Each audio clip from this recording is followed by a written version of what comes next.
This is Peanut. Peanut has been driving me insane the last few nights because he's decided he no longer needs to listen when I tell him it's time to settle down. And even when I tell the other dog she can't play with him, Zoe, he still paces and pants and carries on.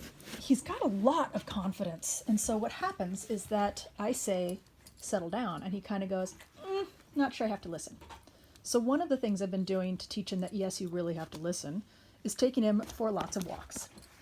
But the other thing I'm going to start doing now is putting him on a leash in the evenings and sort of enforcing this idea that he has to settle down.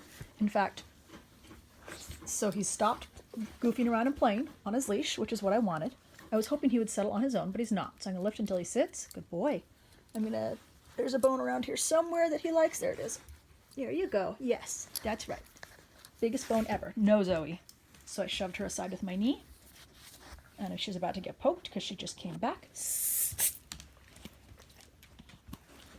No, Zoe. Pete, you can see the bone is now on my foot. I'm going to flip it over. For a minute there, Peanut thought, maybe you'll settle down. And now he's just like, no, I'm tangling my leash. I'm going to be crazy. So I'm going to untangle his leash because, to be fair, no.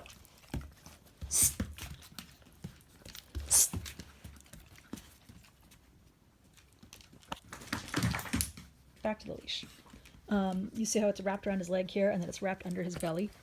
His instinct says, I need to break free before, my leg dies. So I'm going to unwrap him from his leash. I lifted again until he sat. You can see that Zoe got in trouble, and I hissed and I poked her in the rib cage, and she came back and I did it again. This is because I've already pushed her aside several times. Here we go again. Nope. Now, if she wants to be polite and lay down, it's not ideal, because I did just tell Peanut he has to lay down there. And now, of course, he's like, hi, Zoe, let's play. I'm going to bring him to this side of my body. I'm really glad that when he goes home, he does not have a secondary dog that they have to deal with. So some of this is, I sort of think of it as artificial, because the fact is his owners aren't going to have to deal with it. Just me. Sit. Thank you. So I lifted and he said, well, then I'll just hop upwards and maybe climb in your lap. And I said, sit. Good boy. Now he's calming down, thank God. Oh, nope. I'm going to make him sit again. Because I could tell him, no, you don't have to sit, but then he would just pace and pace and pace and pace. And I know this because that's what he's done for a lot of nights. There. If I just tell him he needs to sit, then what happens is he calms down, and then he gets bored, and then he lays down, and then he chews on his bone, and he discovers that, hey, this is not so bad.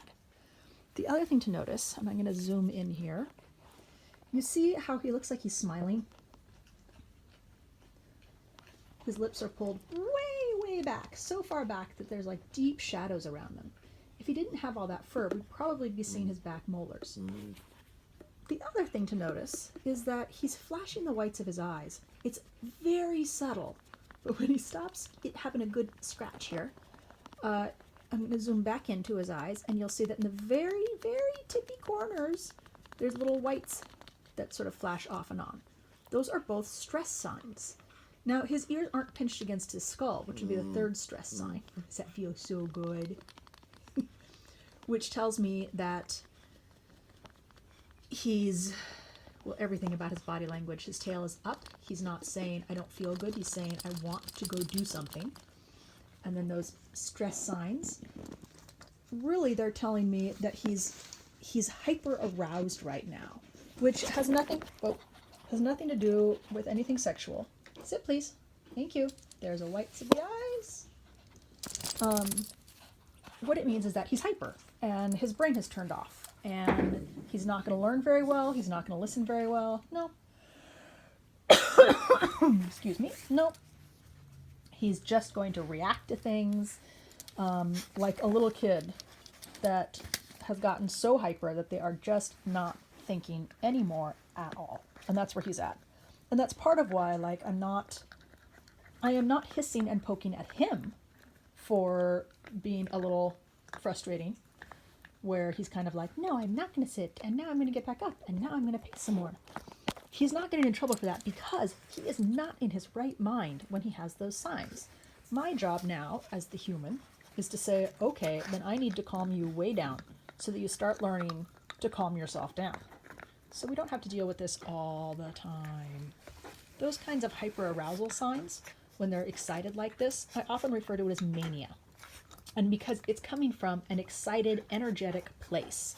It's like, you take your kid to Disneyland, and at the end of the day, they are hyper, and they're not listening, and they're frustrating, and the witching hour arrives, and it doesn't matter at that point really how much you yell at them.